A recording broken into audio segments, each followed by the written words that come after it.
Good evening. Thank you all for coming, and thank you to everybody who's looking online. Hello. I'm Alan Rusbridger. I'm chairing this event. I'm the editor of Prospect Magazine, which is upstairs. My job, first of all, is to welcome you all and thank you for coming out on a rainy night. We're delighted to be doing this with Nesta. Some of you will have seen that the magazine supplement that we did with Nesta, looking at all kinds of prognostications about the future. Your role this evening is to be the minister. So at the end of this, you're going to be required to vote on a proposition. So that will test whether you're paying attention or not. And the first test of the evening is whether the technology is working, because we want to beam in Nesta's Alex Burns, who can't be here in person, but any second now she should be on your screens just to welcome you. Hi, and welcome to those in the room and online to the third episode in our Minister for the Future event series. I'm Alex Burns, I'm the Director of Discovery at Nesta. In the last episode, we welcomed James Plunkett and a panel of experts to talk about why we need to act now to tackle tech monopolies. And we're delighted to be back again to welcome you all to today's event, where we'll be delving deeper into the role of geoengineering technology in the fight against climate change. For those of you joining for the first time, last year Prospect Magazine and Nesta started a unique experiment. We imagined a minister for the future. A host of technologies, social trends and geopolitical shifts are coming over the horizon. How do you anticipate those challenges, prioritise and respond? We brought this idea to life, assembling world-leading academics, business leaders, scientists and campaigners to fill up our hypothetical Minister for the Future's red box with bold ideas that looked beyond the challenges of the present and into the future. Those ideas were published in a special supplement for Prospect Magazine last December. Whilst far from comprehensive, we felt that those themes offered a cross-section of the kinds of trends, technologies and cultural shifts which will loom large on the policy-making horizon in coming decades. Beneath the concept, though, lies a serious point. Political attention is fixated on managing the present, and despite recent slogans about long-termism, political discourse on the left and the right is often backwards-looking.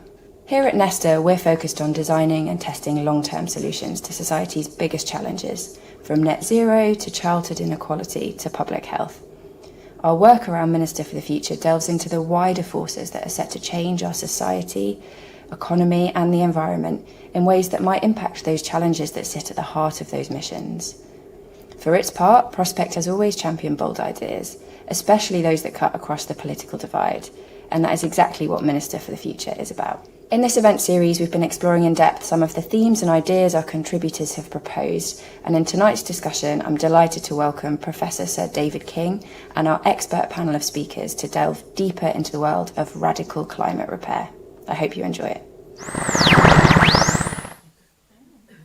It worked.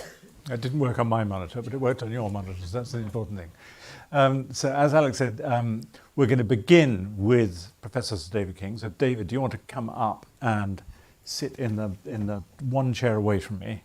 And the format is that David's going to speak first. I'm going to talk to David.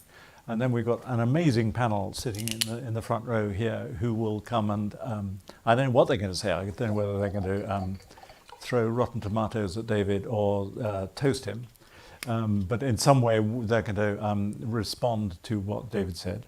And first of all, we have Gaia Vince there, who's the author of Adventures in the Anthropocene, for which she spent 2.5 years traveling to over 50 countries, it says here, to map the ways that humans are changing the planet. She's also a journalist and an honorary senior research fellow at University College London. Alice Bell is head of policy at the Wellcome Trust, where she works extensively across climate and health within academia, civil society and the private sector. And in the middle here is Akshat Rathi, an award-winning senior climate reporter for Bloomberg News, who he tells me have 30 people working on climate, which is astonishing. And he's also the host of Zero, a weekly climate podcast for Bloomberg Green. And as I say, once you've heard from the panel and from David, you will be the minister, and if all our technology is working, which it did last time, and assuming you've got a mobile phone, you'll scan a QR code and you'll vote on the proposition about what sort of policy we should be taking forward. For those of you that are watching this online, please join the conversation in the comments box, and we will try and take some questions from you if you can put them in the chat. There are closed captions accessed via the LinkedIn live stream, but we're going to start with Sir David. I think the best way of starting, David, there's this proposal which is on the table to refreeze the Arctic. In 10 minutes, tell us what you mean by that, how practical it is, and blow our minds. Thank you. I think what I actually want to start with is just when I was Chief Scientific Advisor, I developed an in-depth foresight process, and we looked at 8 different challenges over an 8-year period, each challenge involving experts brought in mostly from this country but also from overseas. And I just wanted to say that in 2006 we produced a report which was the biggest program I attacked, which was on infectious diseases and how this would work out over the coming 80 years. And we predicted in our report, which still sits on the Government Office for Science's website, that there will be a pandemic. We described the pandemic that happened in fine detail.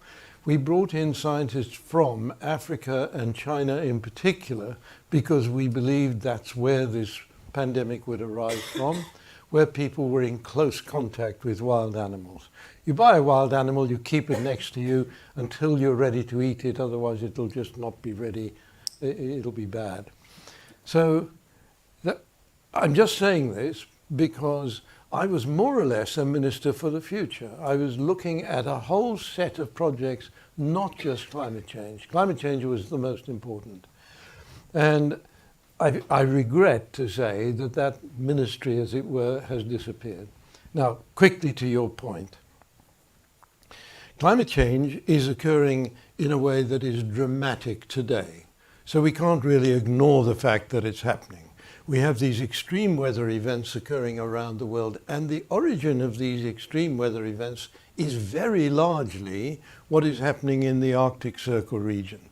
So let me leap straight into it and give the reason why we need some new technologies to be developed to create time, so that we can manage to deeply and rapidly remove emissions, reduce emissions, and also remove excess greenhouse gases that I'm going to say are already in excess today. So the Arctic Circle region is heating up at 4 times the rate of the average for the planet. And the result is that today, while the planet is not at 1.2 degrees centigrade, which is still the figure that's broadcast around. That's the average over 2010 to 2020. Today we're at 1.32 degrees centigrade above the pre-industrial level. The Arctic Circle region at 3.1 degrees centigrade above the pre-industrial region for that region of the world. And the result is dramatic for the whole world. The first thing is, if we have the Arctic Sea exposed to sunlight, which has happened relatively slowly but now more quickly, as that Arctic Sea is exposed, it absorbs sunlight, and the ice over it for 1 million years past has been reflecting it back into space, guaranteeing that the North Pole was a very cold region. The Earth spins, and as a result of its spinning, we do have a very strong wind between the cold air in the Arctic Circle region and the tropics. And that wind, the jet stream, was virtually circular, and it's a strong wind, and so it was very good in keeping this function going. Now imagine that during the 3 polar summer months, there's warm air above the North Pole region, not freezing cold. On the Climate Crisis Advisory Group that I chair, this global group, 11 countries represented, only 16 members. One of our members was Tero Mustonen from northern Finland. I spoke to Tero in mid-April 2021, chatting. What's the temperature there? He said, it's bloody cold today. It's minus 30 degrees centigrade. I said, what? He said, no, normally it'd be minus 10. Tomorrow it may come down. It may warm up. I spoke to him at the end of July 2021, so we've now got the polar summer. What's the temperature today? He said, you better be sitting down, it's plus 32. So this is the warm air, so you measure temperature above the surface of the permafrost where he lives, and that warm air was giving plus 32. That's a 60 degrees centigrade temperature rise in a few weeks. So what is happening there is now not only impacting on that polar region, but it's massively impacting on the whole world because that jet stream is now severely distorted. It started meandering and now it's severely distorted. Warm air pushing cold air down and that cold air pushing on the jet stream. But if you do that, the jet stream is going to bend around and let warm air come up. So we all know that in July 2021, the west coast of the whole of America was much, much hotter than ever experienced before, by 5 to 10 degrees centigrade hotter than a previous record. And that was this warm air getting locked in place with the jet stream coming all the way up North American coast. But middle of America was cold and the weather was very unsettled. Earlier that year, Texas had a temperature of minus 16 degrees centigrade. That's this cold air being pushed down. Temperatures right up in British Columbia were found to be the highest on record by a long shot, 39.6 degrees centigrade. No, 49, thank you. 49.6 degrees centigrade for 2 to 3 weeks. 137 people died in the town of Lytton in British Columbia. This is a very upper middle class town, and then the town was burnt down because the forest nearby caught fire. And so the whole town was wrecked. All I'm saying to you is, who would expect British Columbia to experience a temperature like that, or Texas to experience a temperature like that? The global weather system is in transition because of what's happening over the North Pole region. And I think you can see where I'm going. If we have a policy of reducing emissions deeply and rapidly, much, much faster than we are today, and if we have a policy of removing excess greenhouse gases that are causing what I've just described to happen, and we've recently had really bad news from the Antarctic region as well, if that is happening at the current level, which is excess of 500 parts per million, pre-industrial level 275, and I'm counting in not just carbon dioxide but methane and NOx gases, if that is happening today, it means we've already put too much greenhouse gases up there. So there's no carbon budget left to burn. That 600 tons, I'm afraid, is not a viable approach. So we need to remove greenhouse gases at scale. Tens of billions of tons have to be removed every year. It's going to take us to the end of the century to create a safe future for humanity. How do we stop what's happening in the Arctic Circle region? We need to refreeze the Arctic during the polar summer months, just the 3 months. That means during the winter period, when the sun has gone down to the South Pole, we get ice over the whole of the Arctic Sea. Let's keep it there by reflecting sunlight away back into space so that a new layer of ice is formed every winter and it's retained through the summer. How would we do this? There are only 2 ways that I think are actually capable of doing this. One is to create white cloud cover over the Arctic Sea, which is what the group that I founded up in Cambridge is now doing as a collaboration around the world. And secondly, is to put sulfates into the stratosphere and reflect sunlight away, which is what happens when there's a big volcanic eruption. Large amount of sulfates go into the stratosphere and the Earth is cooled, and sometimes quite dramatically. So there's my reason for doing this. How do we create time? I don't ever use the word geoengineering about what we're doing on white cloud cover. I would prefer to call this biomimicry, because all we're doing is mimicking the way white clouds are normally formed over the oceans. We're creating tiny droplets of seawater, each of which contains a tiny crystal of sodium chloride, of salt, and in that way we know we can create white clouds, or we can turn dark clouds into white clouds. It's an expensive project. If we're running it out at scale, we'll have to have dozens of vessels around the Arctic Circle region and only activate those where the wind is blowing towards the North Pole region, so that we know the clouds are going to end up there. We can't guarantee that, of course. But that's a fantastically crisp introduction to the evening. So I've seen your videos, and some people in the audience won't. So can you explain, I've seen these sort of magical vessels that create clouds. Can you explain how they work? So very simply, the vessels that have been designed, but they haven't been constructed, the funding hasn't been there. These have been designed over a period of 20 years.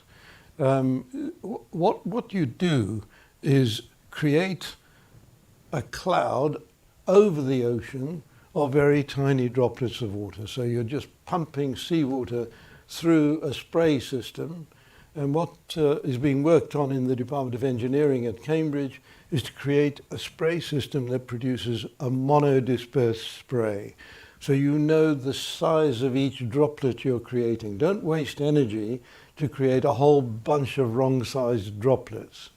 And once that's done, and we're very confident we'll be able to do it, we can also change the size of this homodispersed group so that we can optimize the size of the droplets. Once that's done, we just have a vessel in the ocean. Now, hopefully, we can pick up the ocean motion, the water motion, to create the energy to run these. These would all be operated remotely, and you only switch on those where the wind is blowing in the right direction. Now, you create the tiny droplets, don't shoot them up into the sky. You create them over the surface of the ocean during the sunlit period. The warm ocean creates an updraft of warm air, and the droplets get picked up by the warm air. As a matter of fact, most of the droplets lose their water vapor in this big rush of warm air. And once they hover as a cloud of crystals, they pick up water vapor again, and you've got a white cloud. How many vessels do you need? It's in the hundreds. This is an operation where the capital cost is going to be in excess of $10 billion to create all of these vessels. Of course, the cost will come down once the first one is built, and this is based on the first one cost. We know that we have several shipbuilders who are very keen to get the contract to do this. In Rotterdam, we've got very large shipbuilders there, and they would be very keen to do this. It may be that the Dutch government would step in and help to fund it, because rising sea level is a big threat to the Netherlands. So I think the cost is a big element, but the research costs, at the moment, we are funding ourselves entirely from philanthropic funding. In other words, governments are not stepping in at the moment to fund this. There is quite a good deal of nervousness about this, which is, I think, why we're having this meeting. But I did want to emphasize the importance not only of a global ministry for the future, but every country having a minister and a ministry for the future, because of this focus on the very near future instead of looking at this long-term future. So the reason you want to do this is to buy time, so that the other bits of the program can kick in of reversing change and so on and so forth. But it sounds as if this process itself is going to take quite a lot of time. So it's on the drawing board at the moment. You've got to get the funding, you've got to build the ships, you've got to make sure that it all works. What kind of time frame are you talking about? The time frame depends on how much money we can raise, and unfortunately this is my job, is raising the money. It doesn't come easy, and several funders have come very close to producing the right level of funding to speed it up to maximum speed, and then backed off. If you can imagine a group that has been formed to fund this sort of thing, but their money coming from investors in a business, and the investors feel they don't want to be involved in this word geoengineering. And so I've just been dropped by 2 major potential funders so far. So it is difficult at this point.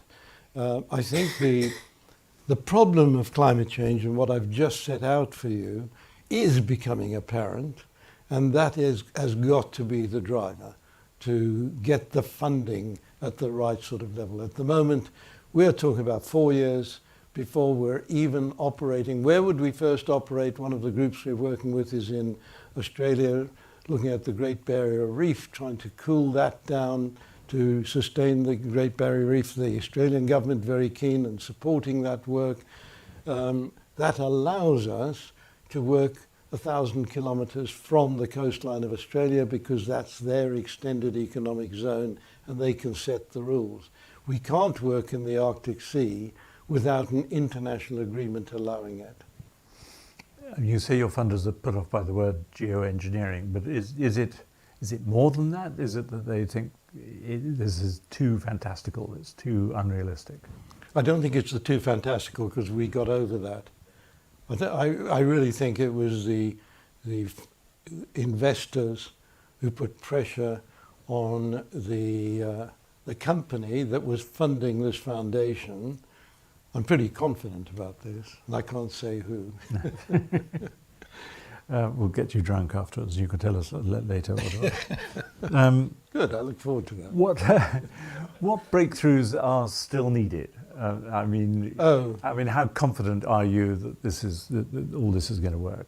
I think the breakthroughs all need to be made. Yeah. The first is to create the right droplet size. The group in Australia are already out there over the ocean, spraying it with a very broad range of droplet size, and it's not proved successful so far. What we need is a much greater degree of sophistication. It really needs to be conducted by the quality of engineers that we do have working with us in Cambridge, but working with us in Edinburgh, working with us. Stephen Salter is the guy who designed the original marine vessel, wonderful marine engineer. We need all of the expertise we can get, but we must have the money. We need to build up a very large team, dispersing the team around the world in the consortium, and getting the top experts to work. How do you move from the stage you're at, given all the other priorities of COP, to getting this on the kind of political agenda that it needs to get to? So the priority of COP is very much, of course, delivered by the agreement in 2015, which I was heavily involved with. I was leading the climate negotiations from the Foreign Office. The priorities in the COP are delivered by that first R I gave you, reduce emissions deeply and rapidly. Being in the Middle East has also created a great deal of interest in the removal of excess greenhouse gases, but this is also required for the simple and I think rather misleading program net zero by 2050. If we wait till 2050 before we're getting to net zero, frankly, we're cooked. On that note, a big round of applause for Sir David. Thank you so much for setting that out. And now I'm going to invite the other panelists to come up. Why don't we do girl, boy, girl, and come up onto and take your seats.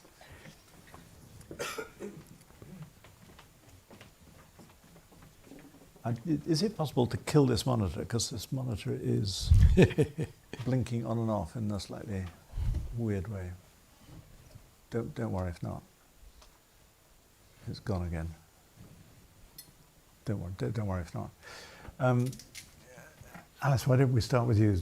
So I've suggested that each talk for 3 or 4 minutes, just responding to what David's idea is, and then we'll open up a discussion. So Alice. Well, yeah, thank you.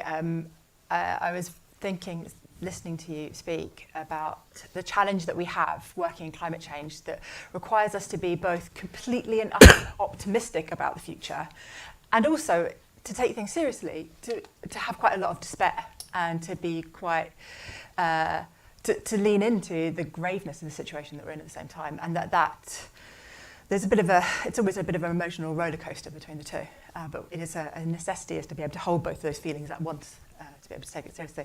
The other thing I was thinking is that as I'm head of climate and health policy at Wellcome Trust, so most of my day job is thinking about health and how it intersects with climate. But a couple of years ago, I wrote a book about the history of the climate crisis. And I was remembering how old this story is and this discussion is. And when you were talking about, thinking about the Arctic in particular, I remember reading these incredible newspaper articles from, I think, the 40s about this guy who went around trying to get coal dust on ice because they wanted to melt the Arctic. They thought that this might be a really powerful weapon against the Russians, maybe, if you could melt bits of the Arctic.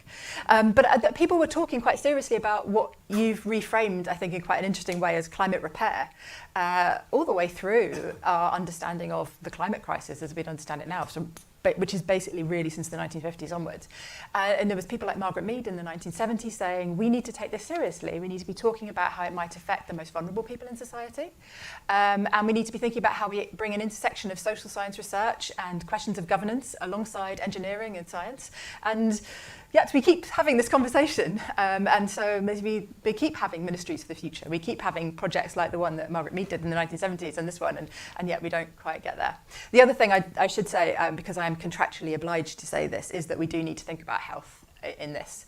And that, again, with my historian's hat on, the climate crisis, since it arrived in the political sphere in the mid-1950s, so Congress was first briefed on this thing that we would now call the climate crisis in 1956 by a guy called Roger Revelle. And he was a geophysicist from California. And he was trying to get money to set up a research lab to count how much carbon dioxide there was in the atmosphere. So sometimes you said parts per million earlier. So this thing, when we talk about parts per million, how much carbon dioxide there is in the atmosphere. The data for this comes from a lab in Hawaii that was set up in 1956 because Roger Revelle went to Congress and said, there's this thing you gentlemen should be, and they were gentlemen, you should be worried about. And he was a geophysicist, and he framed it as a geophysical problem, which in many ways you framed it as. It was such a beautiful bit of science that you took us through. But it was very much looking at it as a geophysical question and an engineering question.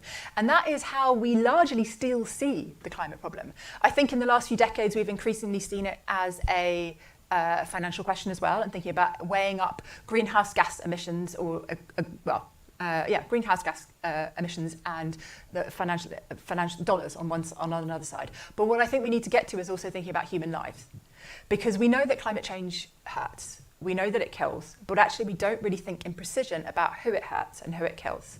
And we need to be thinking about both that and the health impacts of all of these different technologies, and whether that's the more dramatic ones that we're talking about today, or even just thinking about where we situate a wind turbine.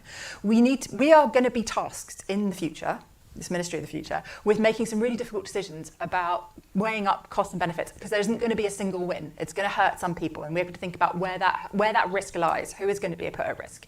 And we're not going to be able to make those decisions well without health. So I guess my main response to this is, I think if we're going to have this conversation, we are going to need to invest in some better health research and embed health research in our climate policy decision making, because we won't have a proper idea of the problem, and we won't be able to assess the risks and benefits of solutions like this until we do that.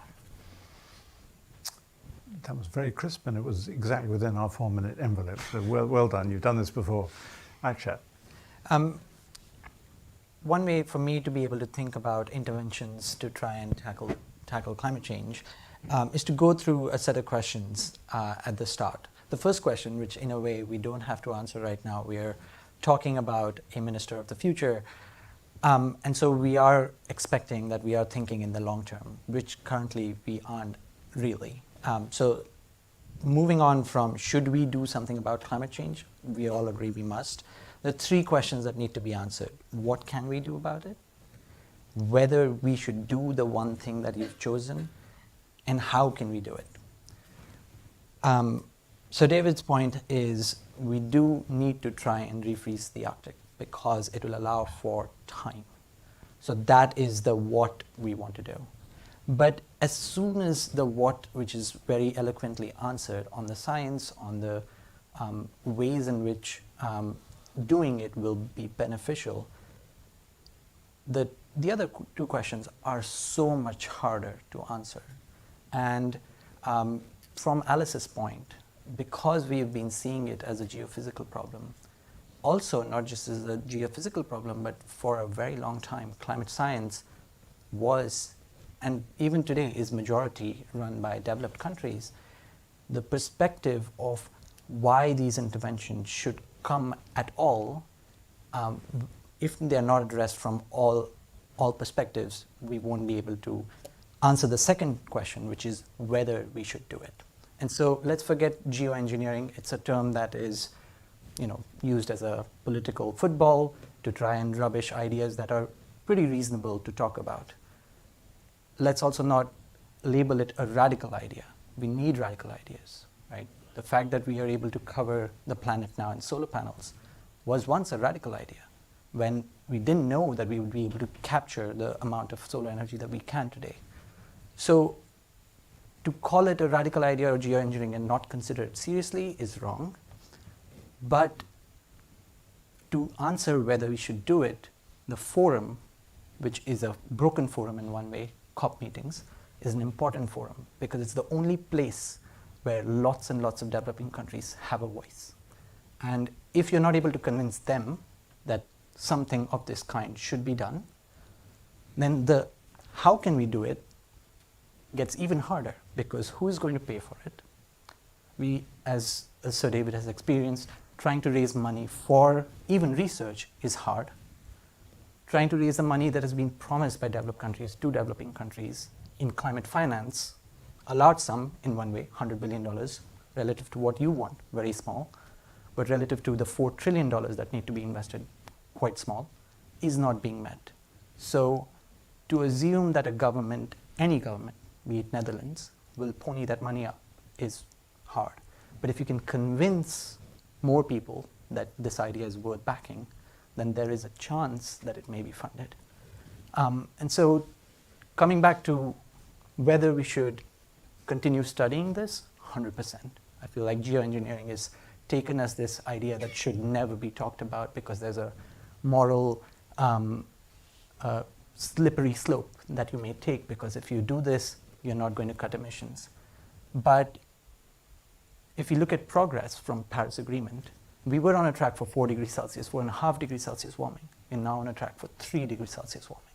So there are ways in which we can see progress happen, but those have to happen in this 21st century where we bring everybody along, which seems like a hard problem in a world that's disintegrating. Thank you, Akshat. Also very crisp. Gaia. Yeah, I agree with most of what has already been said by these distinguished panellists. So in terms of this problem, as David said, we are already at about 1.3 degrees above the pre-industrial average. The climate models show that we are increasing, our risk is increasing, and it is a planetary crisis. But again, it's not equally felt, but everywhere will feel the negative impacts of climate change, even while some places will receive some positive impacts. We're already seeing enormous disasters, and what David sort of touched on but didn't sort of develop further is that we are at risk of tipping points. So this isn't an incremental increase in risk. It's not an incremental increase in heat, in agricultural loss, in storms, sea level rise, erosion, all the disasters that we face. We are facing step changes. And we now have very amazing computers that with amazing models, but there are some worrying things about this. So if we look at the emissions scenarios which the climate scientists develop, the good news is we're not following the business as usual scenario anymore, which was absolutely devastating. That it 8.5 scenario, which would have been made an unlivable planet by the end of the century. We're also not following the 2.0 emission scenario. We're keeping below 2 degrees by the end of the century. We're not going to do that. We're somewhere between 4.5 and 6.5, these two middle emission scenarios at the moment, which, there's a sort of plume of uncertainty about what temperature we'll reach, because we don't know. We haven't got a crystal ball. We don't know what the emissions will, how our emissions trajectory will go. But we could reach anything, between 2 and 4 degrees by the end of the century, and that is pretty catastrophic. It renders large areas of the planet increasingly unlivable for people, and even though we're not on this we're not on this business as usual scenario, rather worryingly, we are seeing impacts that were not expected. At 1.3 degrees, we're seeing impacts that were not expected until the 2040s or later, which means that it's likely that the climate is more sensitive than scientists thought to carbon dioxide concentrations. That's really worrying. In terms of reaching net zero by 2050, if you look at any of the projections, they all seem to require enormous amounts of carbon dioxide removal, which at the moment we're not, we don't, even with the best plans and all the, Elon Musk's latest gadgets, whatever the box is, we don't have any way of doing this. So they feel quite unrealistic. If you look at any of the scenarios, they either require enormous amounts of land, they're pretty unrealistic. So I would say we are facing a planetary crisis, an emergency. It is being called an emergency, and we need to do everything we can to make the planet as livable and as safe for as many people as possible, and that requires keeping the temperature down.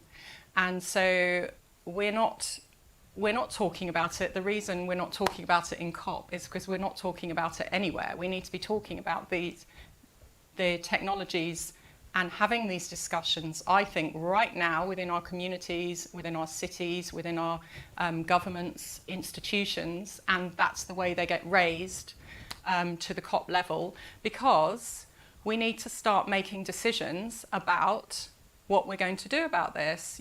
Are we going to, we're talking about refreezing the Arctic. This is a planetary problem. I would personally say, from my low level of expertise, I would personally say that sulfates are probably the way to go, even though they are probably less palatable. And we need to talk about this. We need to make democratic decisions about whether or not we're going to use them, under which circumstances. There are no easy solutions. Everything has trade-offs, as Alice said. If we use them, what's the regulatory procedure? How are we going to acknowledge and compensate any negative effects? Who would be in charge of deciding? How would that decision be made? Where would we deploy? How would we deploy? How would we do the research? All of these questions need to be discussed. We need to start the conversation, because otherwise what I see happening is a planetary emergency where the unlivability reaches a crisis point because of the various tipping points. We've already exceeded the tipping point for coral reefs, for example. They're pretty gone, but let's have a look at the West Antarctic ice shelf, the circulation that drives the Gulf Stream, etc. We are on the verge of tipping points. This could get very ugly, and a nation, an actor could decide to deploy this. If we're not making any decision about it, if we decide not to democratically, then what is the alternative? How are we going to manage the alternative of potentially millions of deaths? We already have hundreds of thousands of deaths from climate change related, Anyway, I'll leave it at that. I think we need to talk about it. Thank you. You mentioned... And I think Wales actually does have a Minister for the Future. I can't remember what it's called, but they actually are quite progressive on that. They have the well-being of future generations. They have Act, some, but I don't think they have a minister for the future. You mentioned sulfates, and David, you touched on sulfates. Why? Can you briefly say how sulfates work as opposed to David's scheme, and why? Because sulfates are they're just better known. We know that they work because with cloud formation. We do have a lot of seeding of clouds and so on, which is a different sort of technology. So we have some expertise in that, because to create rain you can do it in a much more, it's much kind of easier to do. In terms of sulfates, we have a lot more knowledge. In terms of the actual technological deployment of sulfates, that's where the problem is. But a very small, we already release enormous amounts of, we are geoengineering all the time. That's why we're in this mess, right? Because we've released loads of carbon dioxide into the atmosphere and other pollutants. One of the pollutants being sulfates, and the amount of sulfates we release, which are actually at a lower level in our lower atmosphere where we breathe it in and they cause a huge health burden, actually reducing that. So we already release sulfates, and if we released it into the stratosphere where they would have this cooling effect, it would be an absolutely minuscule percentage of what we're already releasing. And in fact, if you look at shipping lanes, for example, which release sulfates higher up, they have a cooling effect, and some of the heat that we're seeing, the heat waves that we're seeing, have been attributed already to the reduction, which is very good, in sulfate pollution because it is a huge health burden. So we're already doing that. We're reducing the sulfates, and we're seeing that heating. We're seeing it unmasked. David, I'll come back to you on the sulfate question in a second, but I just want to put Alice and Akshat slightly on the spot, because you very elegantly dodged the question at the heart of it. So Alice, you were terrific at introducing, bringing it back to a much more human level, but I didn't quite grasp from what you said whether you would, because the Minister is sitting here wanting guidance from the experts, whether you would actually favour Sir David's plan. Well, I think the question to Sir David or somebody else in our Chief Scientific Advisor cohort that the Minister might have is, what are the health implications? Because you painted a really good description in terms of thinking about the geophysics of it. But before we have understanding from the health research, I don't think we can make a decision. I don't think we should. And that's not saying I'm putting off the question. I think we can't necessarily do it in this room. I don't have it here, but maybe it is something that you've started to investigate. I'd be interested to know if it's something you've started to think about. Okay. I am a bit worried that it's one of the missing points in this. You very elegantly dodged the question again, but you've asked a question of David, so we're piling up the questions for David to answer. Akshat, you were very good at talking about the what and the whether and the how.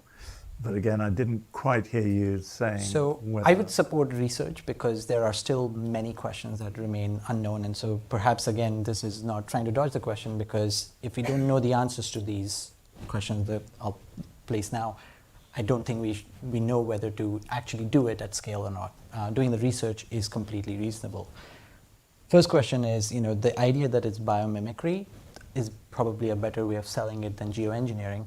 But there are many, many ideas that you could call biomimicry that do not work out well. So take planting lots and lots of trees in the boreal forest. That will increase the amount of, boreal forest being in the northern forests in general, that'll increase the amount of sunlight that's actually absorbed, and it'll counter the amount of carbon we absorb from the atmosphere. So you get heating rather than cooling from placing lots and lots of trees in the wrong place. So you could do biomimicry, it could go very wrong. The other question, which I've looked at the science of, the few things that we talked about around dispersal of these salt particles. So far, as you said, the research in Australia has been disappointing. There might be a way to fix it. But the second question around whether it's only a few thousand vessels, whether these vessels can ever run, on autopilot, as one would hope, those are questions that are still unknowable. We assume that it's possible, right? They're going to have fossil fuels attached to them because we don't have ships that can run on renewable energy. There was an idea, apart from the droplets idea, of putting 10 million wind turbines in the Arctic with pumps attached to them that'll bring up water from the ocean and put it on top of the ice, and that would cool and increase the ice cover, increase it by a meter or so. That's a science paper that was studied, and then that idea went nowhere. The final thing that's unanswered is whether it will work at all, right? I don't know if we have the climate models to actually go through and show whether once we refreeze the Arctic, we actually do buy time. I haven't seen those papers. IPCC hasn't done that work. And so that's because it's not there in the IPCC model. So it's not IPCC reports are always about 6 years out of date. They are 6 years out of date, but they're also very much focused on greenhouse gas emissions. They're not looking at repairing climate. So there's an answer that's not been answered by I think, I know you've been making notes, David, but the questions that I think I've noted are, one, why is your idea better than sulfates? Second, what are the health implications? And third, how can you be so sure that any of this is going to work? Right. So the first thing is, let me say something about stratospheric deposition of sulfates. I said we know about this from volcanic eruptions.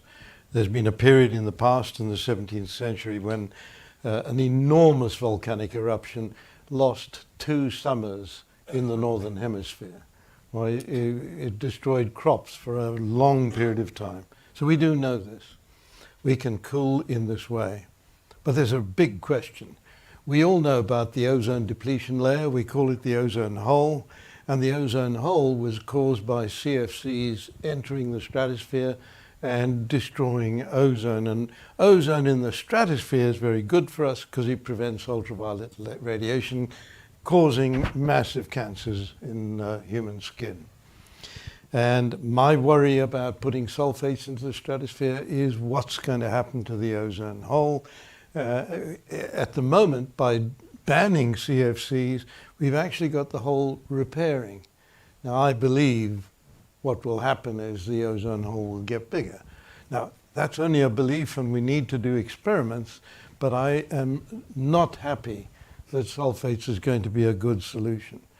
So I think what I want to dwell on, let's say, the health impacts of destroying the ozone layer, pretty bloody awful, right? So there's no question about that. This is not going to happen. I haven't heard anyone challenge us over creating white cloud cover. That's not the issue. The issue is it feasible?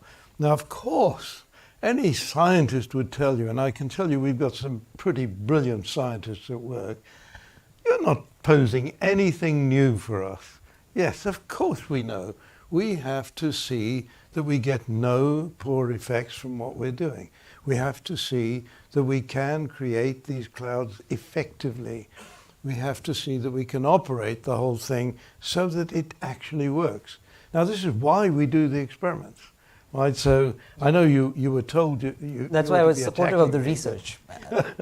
Absolutely. But I think the point I'm going to make now is actually salting clouds, which is what you mentioned. It has been around for decades, more than half a century. And what are we doing? We actually, I said the salt particles are left. That is seeding clouds. That's what we're doing. It's a very old technology. So we're not working on something that's brand new. we are working on a real forest of work that's gone before. Can I also please add, because I kept my initial statement very brief, up there in the Arctic Circle region is Greenland. And Greenland is now, it appears, losing ice irreversibly. I say this, that over the last 15 years, a significant net loss has occurred of Greenland ice. Why should we worry about that? There's enough ice on there. Greenland's about the size of Mexico, roughly 1.8 miles of ice over it.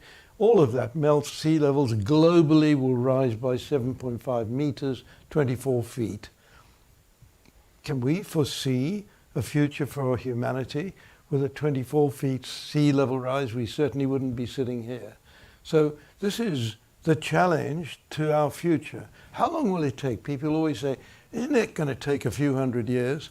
So we're quite happy looking to the past of 5,000, 10,000 years of human development, but apparently it's not right for me to question whether we can please have a few thousand years into the future. Because the other thing is that up in the Arctic Circle region is the permafrost, which I mentioned. Methane hydrate is captured in the permafrost. If all of that was released, as I said, it's already been, explosively released in northern Siberia. Enormous craters formed by this explosive release, 50 meters diameter, 60 meters deep, just a deep hole because the methane is blowing up into the atmosphere as the methane hydrates decompose. Is there enough methane there to cause a real challenge for us? If it was all released in 20 years, I say this because the lifetime of methane in the atmosphere is about 10 to 12 years, half-life. It could be released in 20 years, all of it, explosively, and that would raise global temperatures by what? 5 to 8 degrees centigrade. So we're looking at challenges from the northern area around the North Pole, which is simply massive. I don't see how humanity proceeds if we let that happen. So I'm going to say it's an imperative. If we are going to have a future, humanity, a future, beyond the end of this century. And by the way, sea level rises. The latest detailed computational calculation, therefore not reported by the IPCC, is the country of Vietnam, which is close to sea level, is going to be 85% of the landmass under seawater at least once a year by 2050.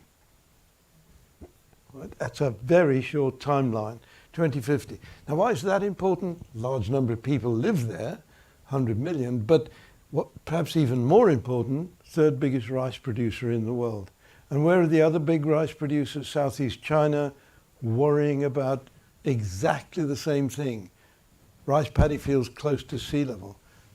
Indonesia, where Jakarta, the capital, the northern part of Jakarta, is now permanently under seawater.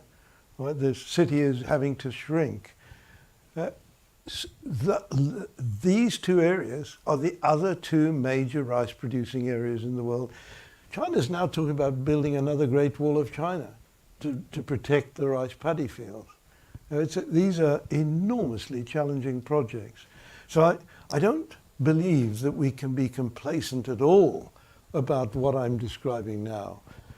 We need 4 R's. We need to reduce emissions deeply and rapidly. We need to remove excess greenhouse gases. I believe a safe level is 350 parts per million.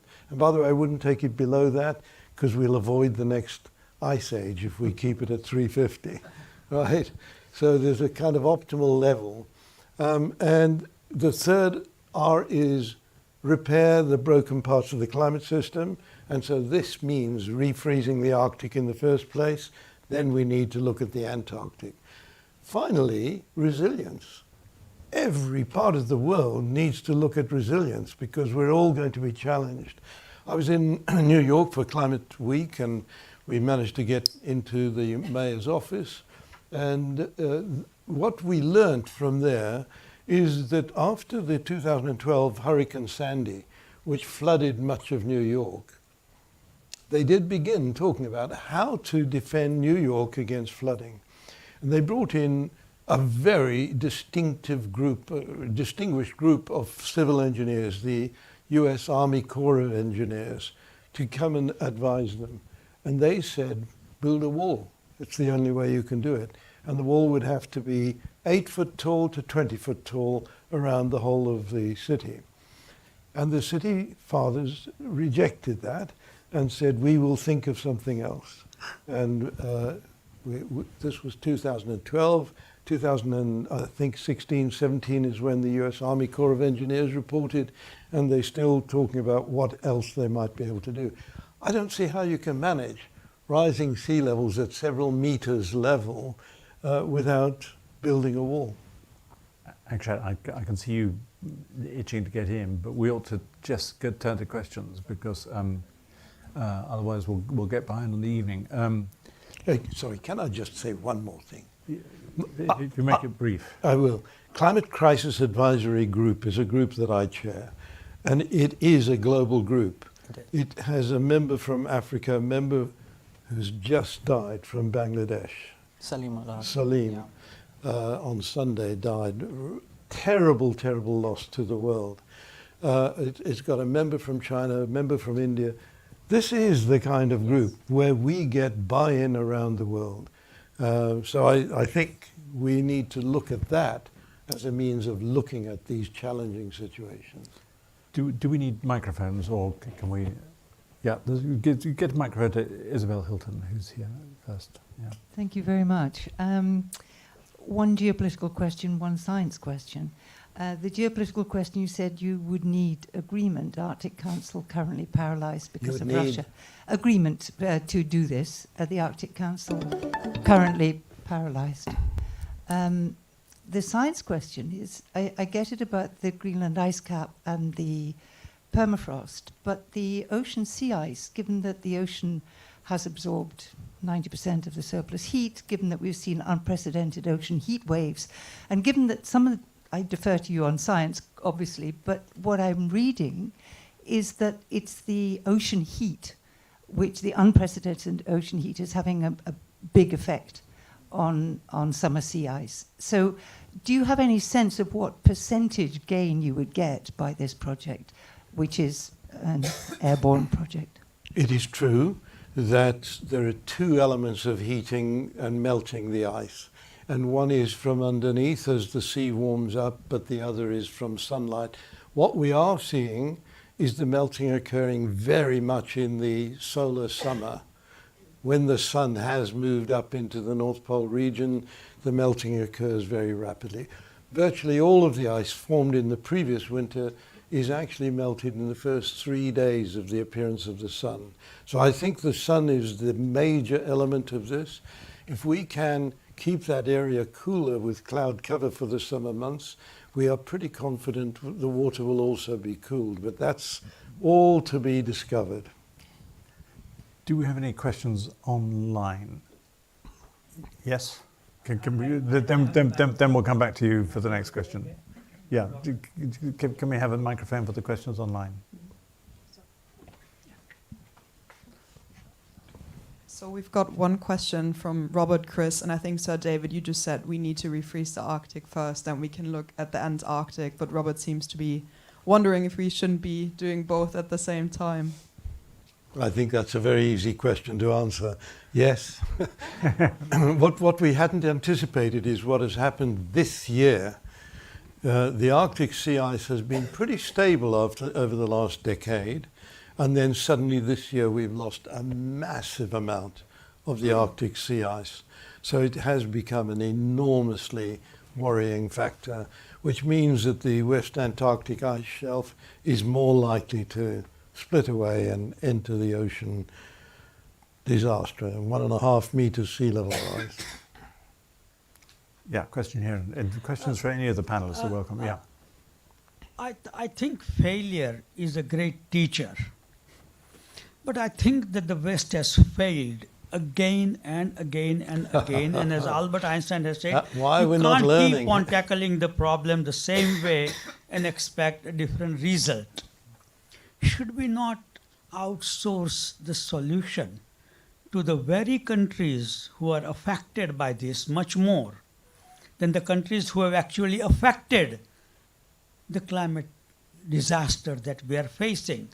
We don't know the answers. Why don't we go to those countries and say that, look, let's work together with you and find the answer. I find it very easy to say, this chapter in Little Prince, one of those books, that we talk about all the percentages and sea level rising and variety of other data that we get together, and yet we don't find a solution. Should we not outsource the solution? That sounds like So that in a way that was an intervention I want to make, and maybe the easier way to answer it. If you look at when we are trying to tackle the climate crisis today, we need about $4 trillion of investment in mitigation. We're not even talking about removal, repair, just on reducing emissions. $1 trillion is being spent in developed countries, which is about the sum you have to spend. It's not being spent right, it's not with the right policies, and so it's not going to have the kind of impact we need. $3 trillion has to be spent in the countries that are going to suffer, in developing countries. Right now, that number is about $700 billion. There's a 4-time gap that's not being filled. And if you look at all the solutions that have scaled, they are all solutions that have been directed to some extent by governments, right? Solar panels, lithium-ion batteries, these were shepherded by governments initially, but they've only scaled when there's a profit motive, when there's a business case to be made. Electric cars supported by China, but they're scaling now because there's a profit motive. The trouble with anything to do with removal or repair, or in the COP language, around adaptation, or around loss and damage, where you compensate people for the damage that's caused, those don't have business models attached to them, and they don't get funded. So there is even within the business models that can be funded, there's a gap, and developing countries they don't have the capacity. So if we go to them and say, you're going to suffer, we'll do what you want us to do, they'll say, we don't have the resources, we don't have the technologies, we don't have the money. So how are you going to solve the problem? question here and one here.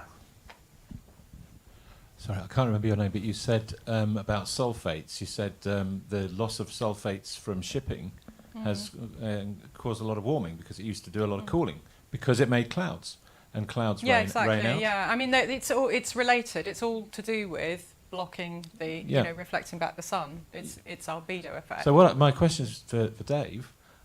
Given that it's very well known now that sulfates from shipping make extra clouds that reflect away the sun, how about adding, I don't know if you've got space to add that to your research program, because those kinds of sulfates could be put from UAVs. I mean, could fly right over the Greenland ice sheet and make clouds.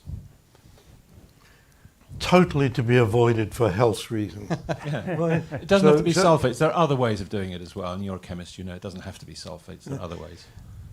So let me stay with what we're saying. The sulfates are appearing because of burning coal that's heavy in sulfur. And that produces a large amount of sulfate. And this was producing cooling. It's partly cloud generation. It's partly sulfates getting up into the stratosphere. Right? So the effect of sulfates is not arguable. But demanding that we don't use sulfur-containing coal is a very smart move. And the net result has been a big contribution to climate change. It has warmed the planet. I don't believe the solution is to go back to producing sulfates. I really don't.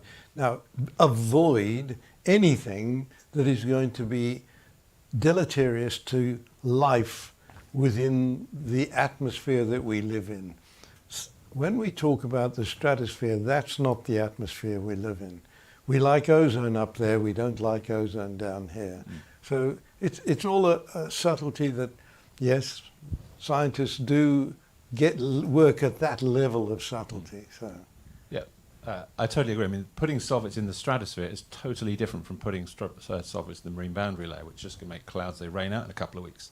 If you put it in the stratosphere, as you said, it gets rid of ozone. It blows everywhere. It traps heat in the poles during the winters as well. But I think I don't want to hog the microphone. There's a question here. Patrick Newman. How do you, to what extent would you think that carbon capture and storage has a role to play in this? And how would you rate that approach to what you're proposing yourself? Right, this is what I was describing as removal of excess greenhouse gases in the atmosphere. And there are some approaches that I am working on. I have a project called Marine Biomass Regeneration, which is an ocean-based project with people from literally around the world working on this with us, with ocean-going vessels doing the experimental work. And this is to fertilize the surface of the ocean with missing nutrients. And we've done an analysis of the surface nutrients across all of the deep oceans of the world. And putting missing nutrients in creates phytoplankton. Phytoplankton then creates living fish, and this whole system can return even the whale population back to where it was 400 years ago. So, and carbon is captured in that process. So I think carbon capture is a key part of our way into a safe, manageable future for humanity. I'm just going to quickly say direct air capture is not a good way to spend a lot of money. Pumping vast amounts of air through air capture devices so you capture the carbon dioxide in them takes up a vast quantity of energy. And this just looks like a proposal where the cost of energy doesn't matter. Where on the world do we have that situation? Direct air capture takes about 2,000 kilowatt hours of energy for each ton of carbon, which Right. is approximately 6 months of my electricity consumption in a household of 2 people. Thank you. Okay, we've probably got time for, yes, question there and two The British more government questions? is now and one here. installing Yeah. direct air capture. Thank you. How does the effect of these clouds scale? As in, for example, let's say you figure out how to do it and you've only got 10 ships. Is that a significant effect that's worth doing before waiting for investment for all 600 Sorry, ships? I'm not. I think the hearing- microphone may not be working. I think his question is, if you do 10 vessels, is it a good idea can you see any results with 10 vessels before what's you the see scaling? 1,000? Oh, yes. What's the So rule of scaling? We of course will start with one vessel. We'll then modify that vessel, I'm sure, until it's working very efficiently. Then we might go to 2. We'll step it up slowly. We're not going to suddenly create thousands of vessels in the ocean. But do you have a tangible benefit for your end goal just by having a small number of ships? Will you see a result from 1 or 2 ships? As in a result Then that's it's useful for We the will planet? certainly get a very, very good picture of the direction of travel from even the first ship, absolutely. We can generate from one of these vessels enough white cloud and then watch the behavior of the white cloud. So I have little doubt that even the first vessel is going to give us very, very important information. I would be guessing though, right? I'm just telling you what I'm expecting. And one final question here. I think that microphone needs to be switched on. Hello, can you hear me? Yeah, that's good. Hi. Question for the panel. You've raised needing to decide this on a democratic basis, but how would you tackle the kind of misinformation and the conspiracy theories that are already there in climate change, let alone geoengineering, if you're going to call it that? I work in local government, and I've had residents accuse me directly of geoengineering and causing the rain in their area, which is obviously the extreme end of it. But is that the next 15-minute cities problem for local councillors? Geoengineering. Oh wow! Is it your fault it's been raining all the time? Yeah. Oh, my Apparently so. goodness. Well, no, I Very mean, good at the rain. it's one of the things that's really interesting from a historical point of view is how much discussions about cloud seeding actually affected early conversations about climate change. And there's one theory that one of the reasons why meteorology as a sector, as a field, contained quite a lot of climate skeptics for a while, was that they got very used to having to spend the 50s going like, no, this is just a conspiracy theory, nobody is changing the weather, this is a conspiracy theory, it's not that dramatic, it's not that dramatic. So when there were what seemed like dramatic questions about climate change, they defaulted to, no, don't worry about it, in this sort of skeptic position.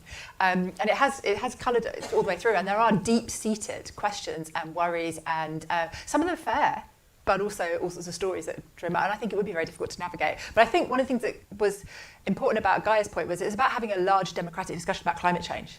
And we have to that was one of the reasons I was thinking about the health impacts of climate change as well as these interventions. We need to be able to have that right structure to make these decisions within. And if we're having a rich, there's been lots of fear about bringing these things that sometimes get called geoengineering to the public realm, that you even talk about it. There's a line from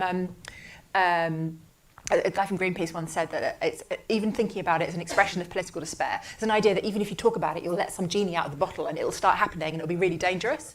And I think you need to trust the public to have these conversations, and we need to be having a much richer set of conversations about climate change so that when something like this comes in, 15-minute cities or geoengineering or any other thing, it doesn't have that problem. And so I think the trick for that is to have a better conversation about climate change generally, because we can't shy away from it.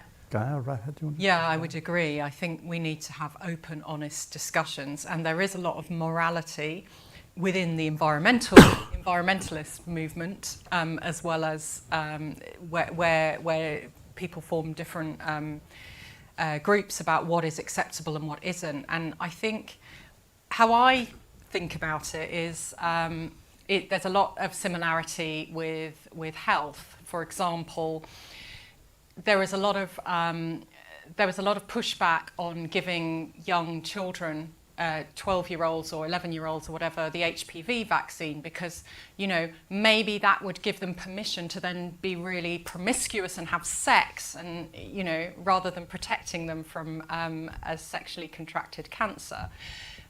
And for me, I think, no, have that honest conversation, do everything you can to protect somebody, and, you know, take the morality out of it. And I think I'm a bit more pragmatic than that. But you know, everybody has their own opinion, and that's the whole point of democracy, is that, you know, we have to have the open discussion so that we can so that we can come to a point where there aren't sort of siloed, where we don't need to be protected from the truth and from facts. I find that. Yeah, one quick one. So this is a question, and just to plug, because it's a moment to plug it, I have a book that's out called Climate Capitalism, and every event, this is one question that comes up. I'm talking about climate solutions in the book, and the climate disinformation question comes up. So there are three ways in which I think about it. One, if there is a global problem that we are doing anything about at any scale, it's really climate change. We're doing something about it despite there being a massive disinformation campaign that ran in the 1990s from fossil fuel companies. And so progress can be made, and if anything, climate change shows that progress can be made. Second, there has never been more journalistic talent or resources put towards this. And we have somebody sitting on the panel, Alan, who's being the force behind making sure that climate as an issue is taken up by journalists. And they've had to learn science, and they've had to learn how to deal with the politics of both sidism, which is something we know from political journalism but doesn't apply to science journalism. So if anything, the climate story is actually a hopeful one for how to counter disinformation. But with technology where it's going, and artificial intelligence, and how easy it's going to be to make things up, it's not an answer that we have right now. David? Yeah, I think this is a critically important question, of course. And I don't think we should underplay the importance of the disinformation that is getting into our own hard copy media. Let me say, not The Guardian, but I could mention a few other newspapers that we know just carry disinformation. And where does the disinformation originate from? It is from the fossil fuel lobby. Essentially, the United States has a very undemocratic lobby system.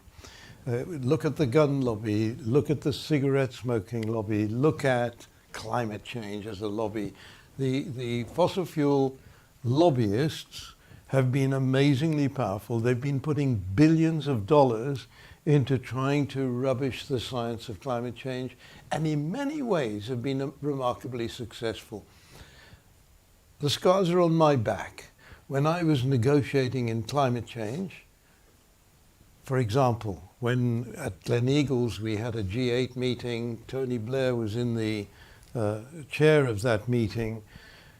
We have Sherpas who try to settle the meeting in advance, what the decisions will be. And the Sherpas, the 8 Sherpas at that point, it was G8, the 8 Sherpas were told by the Americans, please, the 7 of you, draw up an agreement and then we'll have the final say. The agreement that was drawn up by the 7 nations was then redlined and left meaningless by that Sherpa from the United States. This was George Bush Jr., and I'm going to say in the pockets of the fossil fuel industry. If the United States back in 1992 had taken the leadership role on acting on climate change, we would not be in this really serious position we're in now. And that I'm putting down to the fossil fuel industry. That's a very good note on which to turn over to the Minister. So the way that's going to work is a bit of technology, geoengineering called Slido. If you're online, you can find the link to the poll in the comment section on YouTube or LinkedIn. If you're in the room, you can point your mobile phone at the QR code that you can see there.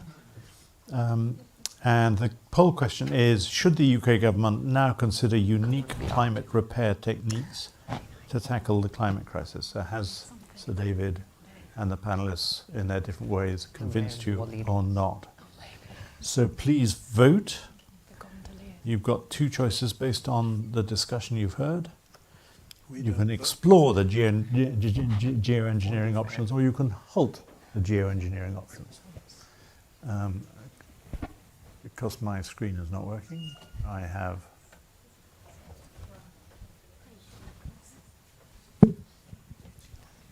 how do we know when the votes are all in? When you're saying about every area has its own disinformation, I remember any new area I worked in. So I discovered the solar truthers, but then in a bit for climate solutions. Like when I discovered the heat pump. David, the good news is you have overwhelmingly convinced the Minister of the case this evening. By about 90% to 10, is that right? I didn't have enough energy to have the disinformation. 89% to 11, so this is probably more successful than anything you ever achieved in government. Overwhelming success for your arguments tonight. Thank you to this panel for coming and talking so knowledgeably, so clearly, so concisely. Thank you, David, for coming along and making the arguments. Thank you to the speakers for coming along. You may find a feedback survey somewhere. If not, if there's online, there's the chat box. But there's another QR code, yes, for a feedback survey if you feel like feedback. The next event in this series is on November the 28th of November, where we'll be discussing healthcare in a modern age, why we need a national health bank, with Dame Sally Davies. I'm finally urge you to sign up to both Nesta and Prospect newsletters. And the most important bit of the evening is now to move upstairs and to have a drink and canapes, and I'm hoping you can ask further questions of our panelists if they can stay. Thank you very much for coming.